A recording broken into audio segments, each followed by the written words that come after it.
ఇంకొక చిన్న మాట చెప్తాను. మీకు రేణుకా ఎల్లమ్మ అని గుళ్ళు ఎక్కడైనా కనిపిస్తుంటాయి, మీకు చూసి ఉంటారు. అంటే మీకు అర్థమవటం కోసం చాలా స్థానిక పురాణాలు తీసుకుంటున్నాను. రేణుకా ఎల్లమ్మ కథ ఏంటంటే, ఒకసారి ఈ దాన్ని ఏమంటారు, జమదగ్ని అనే ఆయనకు భార్య ఉంటుంది. ఆమె గంధర్వుడు వచ్చాడు అని గంధర్వుని పట్ల మనస్సు పడింది అని ఈయనకు అనుమానం వస్తుంది. కేవలం ఏమొస్తుంది? అనుమానం మాత్రమే. అక్కడేమి ప్రూఫ్లు, నిలబడి మాట్లాడాలు, ప్రభు చెప్పినట్లుగా ఆమెను రాళ్లతో కొట్టకుండా ఉండటానికి కావలసినటువంటి ఈ న్యాయ వ్యవస్థ ఏమి ఉండదు. అనుమానం వచ్చింది. ఒరే, మీ అమ్మ ఏదో తప్పు చేసిందిరా, ఏసేయి అన్నాడు. కత్తి తీసుకుని పరశురాముడు వేసాడు, తలదెంపేశాడు. ఇది సనాతన ధర్మం చెప్పేటటువంటి నియమం. కానీ ఇక్కడ ప్రభు ఏం చెప్తున్నాడు? ఆమె తప్పు చేసిందో లేదో ముందు నిలబెట్టి మాట్లాడండి, నిలబడి మాట్లాడి ఆ తర్వాత చూద్దాం. అంటే స్త్రీ పట్ల రాబోయే ప్రశ్న అనుకుంటాను ఇది.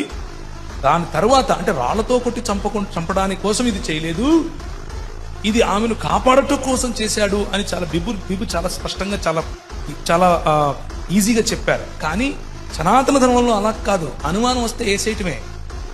అనుమానం వస్తే చంపి, లేదు నాయన నువ్వు నాకు దాన్ని ఏమంటావు, నువ్వు నాకు వరాలు ఇవ్వాలి అన్నాడు. సరే తీసుకో, ఏం కావాలన్నా, మా అమ్మ తిరిగి బ్రతకాలి అన్నాడు. అరే ఎట్లయితుందిరా ఇప్పుడు, మన కష్టం కదా. అంటే అది గదిగో ఎల్లమ్మ పోతా ఉంది, నల్లగా ఉంది, లావుగా ఉంది, దాని తల తీసేసి మీ అమ్మ తలకాయ పెట్టు అన్నాడు. ఆమె బట్టలు ఇప్పుకొని పరిగెడుతూ ఉంటే, అందుకే ఈ జోగిని వ్యవస్థ వచ్చింది, అందుకే జోగులాంబ అన్న గుడి ఉంది.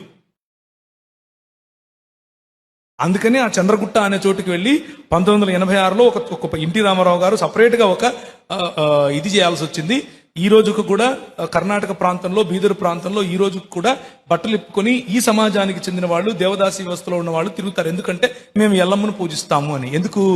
మేము దేవుడి కోసం మేమేమయ్యాం, సమర్పించుకున్నాం, బట్టలుడు తీసి తిరగడానికి సమర్పించుకున్నామని నేర్పించారు మన స్త్రీలకు. దీన్ని వివక్ష అంటారు.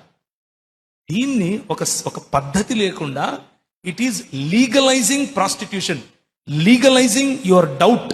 నీకున్నటువంటి డౌట్ను లీగలైజ్ చేసుకోవటం కోసం అవతల ఒక అమ్మాయిని చంపి ఆమె తల తీసుకువెళ్ళి ఇంకొక అమ్మాయిని చెప్పి ఆమె తల మీద పెట్టి ఇద్దరిని దేవతలను చేయటం. అంటే నువ్వు చంపేది నువ్వే, దేవత చేసేది నువ్వే. అలాంటి ఎత్ర నారీ రమంతే పూజ్యంతే తత్ర దేవత. నారీ రమంతే పూజ్యంతే, పూజ్యం ఎందుకు నాయన? నారిగా ఉండే నీవు చాలు, చంపి పూజ ఎందుకు మాకు?